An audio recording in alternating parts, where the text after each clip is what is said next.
Hiya.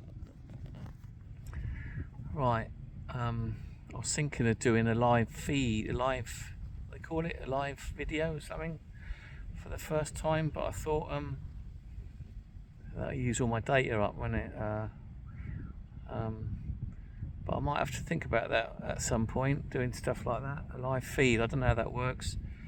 I know a bit about it. I just googled it, but anyway, yeah. So yeah, I've checked out this midday today here in Dong Hoi, and I was wondering what I was going to do all day. I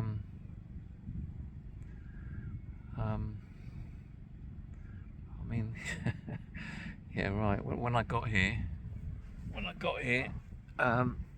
same hotel I was at last year. Hang on, let me turn that round again. That's it. Same hotel I was at last year. Nice hotel. There was that church there that was all lit up in the evening last year. That was really nice. I went in there last year.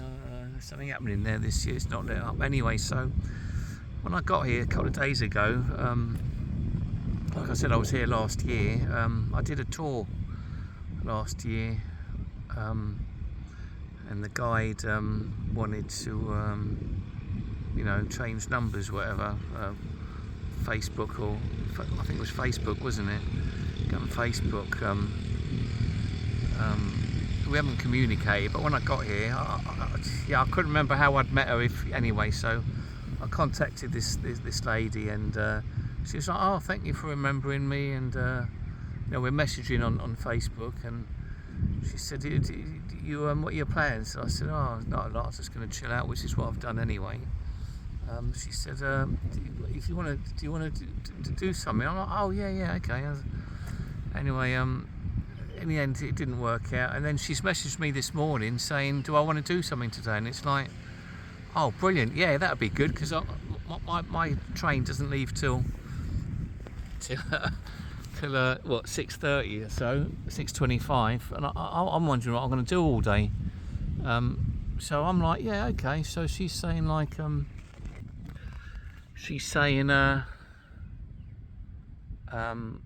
I should get here for 12 and we'll work something out, basically. And then she said, can I give her 1 million for petrol and time, which is what, a little under 1 million, what, 30 quid or something, little under 30 quid.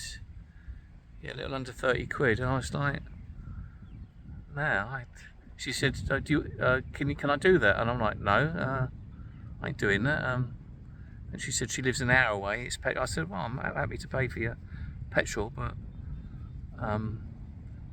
you know, when she wanted to exchange numbers a year ago, 8 months ago, I thought she wanted to be friends, not sell me a tour when I got here next time. Anyway, so on a private basis as well, because this was with a company lot. Anyway, so that didn't work out, but we had a bit of a chat, and I didn't realise she was an hour away. I said, maybe we can do something next year, because it was all at the last minute anyway.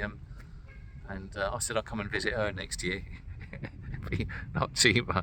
And yeah, she was up for that. So maybe next year we'll meet up. The thing is, right, so then I'm in reception later on when I checked out, and fucking tired, aren't I? I just left my luggage with reception and sat in the lounge there. You know, in the reception area, which is very large. I fell asleep, didn't I? So I've done another hotel where I had to hang about all day. Anyway,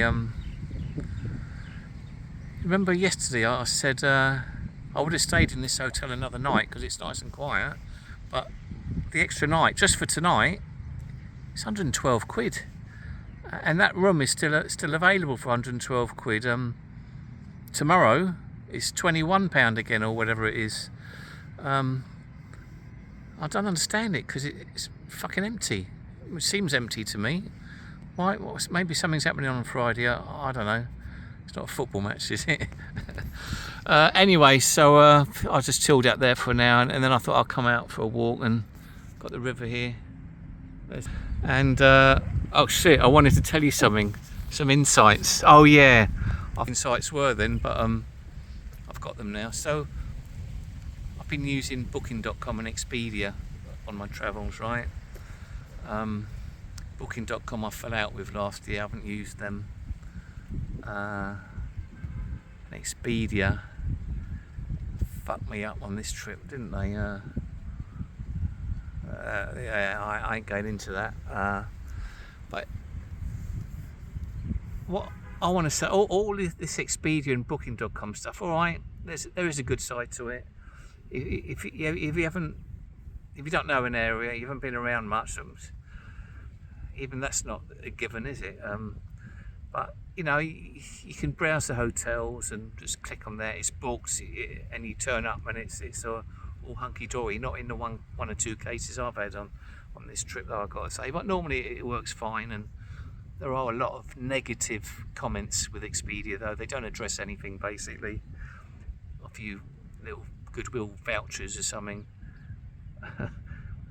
Didn't cut it this time. I'm wondering what to do. So anyway, so with Vietnam, what I've worked out is a lot of the time you turn up at a place and you could just turn up and even, you know, the Ubers here, they call it Grab, even that, you don't need any of that anymore.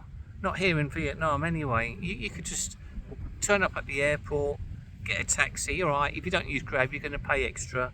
Bit of common sense, so you'll work it out. And if you pay extra, anyway, you might just get a better service if find someone at the airport in a taxi who speaks English. Tell him to find you the hotel, whatever, and cheap and cheerful, or you know, your price range and that. He'll know best. Expedia don't, I'll tell you that now. So a couple of the last towns I've turned up, like that last one in Hue, in the area I was in, there was all sorts of hotels in the area, cheap and cheerful, probably about £5 a night. You'd have aircon, I would have thought, for that, and alright, you might not have the fridge and English TV. You don't always get English TV anyway, but you know what I mean, you can just turn up. Not like you're going to be sleeping on the street. Just work it out when you get there. All this internet stuff, Expedia, Booking.com, and Ubers and Grab and ordering your food, and just go for a wander. Find something. That's what I found anyway. Not always.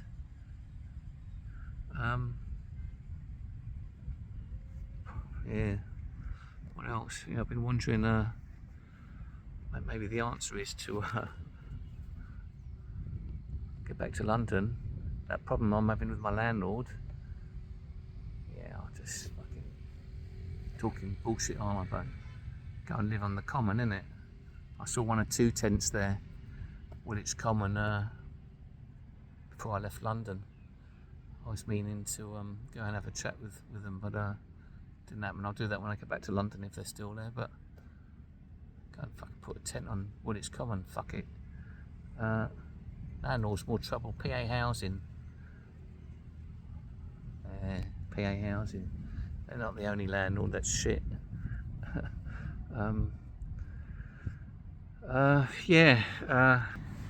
This is nice. Don't have to go off gallivanting sightseeing. I mean, yesterday was nice on the scooter going to the beach and that, but all this sightseeing and that, making plans, and it's all fun, but takes it out of me maybe sometimes, and maybe that's why I was tired this morning. I don't know. And right now, it's great just hanging out here, nice and quiet. And the hotel there, yeah, when I was sitting in reception there, so peaceful and quiet. There's no noise. All right, they're playing the music there, but it's very, very faint. At a level, the noise level's fine. It's not noise. It's call it sound then. And it's instrumental, and it's not lots of instruments. It's just one instrument, like very easy listening, and that's fine. That's fine. So I'll go back to reception. I'll have something to eat in the hotel, I guess. That's it. And yeah, and the scooter yesterday. So I hired the scooter yesterday.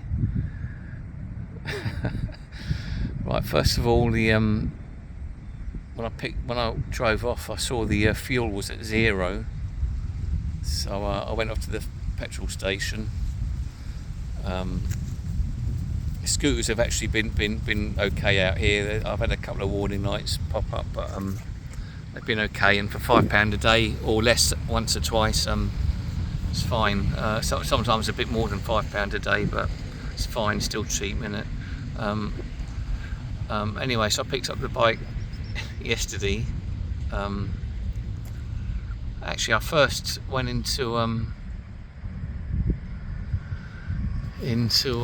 my hotel, did the scooter hire, and they said, yeah. I mean, a lot of the time out here, you don't need to go off wandering. The hotel will have it, or a bar might even have it, or you just, they're not advertising it, but they do it. So just asking your hotel. Scooter's a good way of getting around. I think you would want to have some road experience on a motorbike. Might be asking for trouble if you haven't, especially in the cities.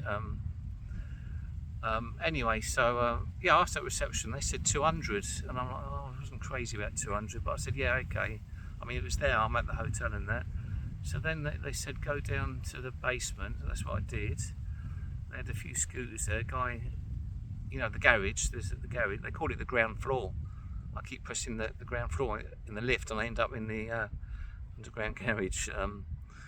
Anyway, so this guy showed me the scooter, everything. No, he checks the petrol, and I don't know what he did. But then he said I've got to go back to reception. So I'll go back to reception, and they're saying I need to contact this person on the WhatsApp, and I think there was no petrol in the machine or something, and I've got to start. Like, no, I ain't doing that. So I said I'm just going to. I was on my way out to take the laundry out, and I said I'll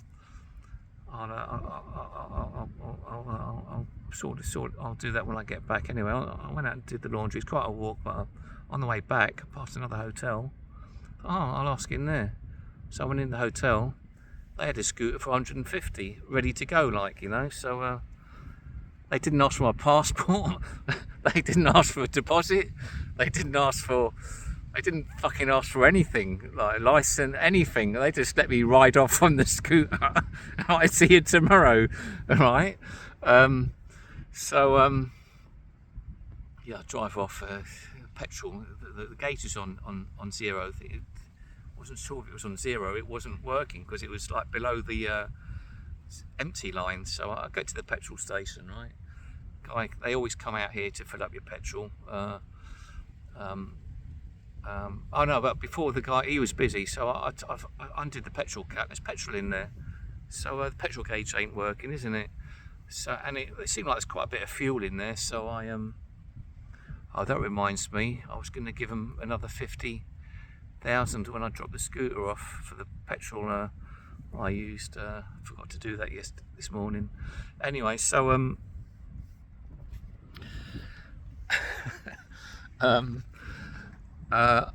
yeah, so I put the petrol cap back, and then I thought, oh, I better check the lights. So then I found that the indicators weren't working. I thought the tail light wasn't working, but that was really dusty. But the brake light wasn't working. The lights were, the headlight and tail light. No brake lights. And then what else wasn't working? The engine management light was on all the time, pretty much. And then when I went off down to the beach, first I did take it back to the hotel to see if they had another one, but the one they had a mirror missing, and don't want to go without the mirror.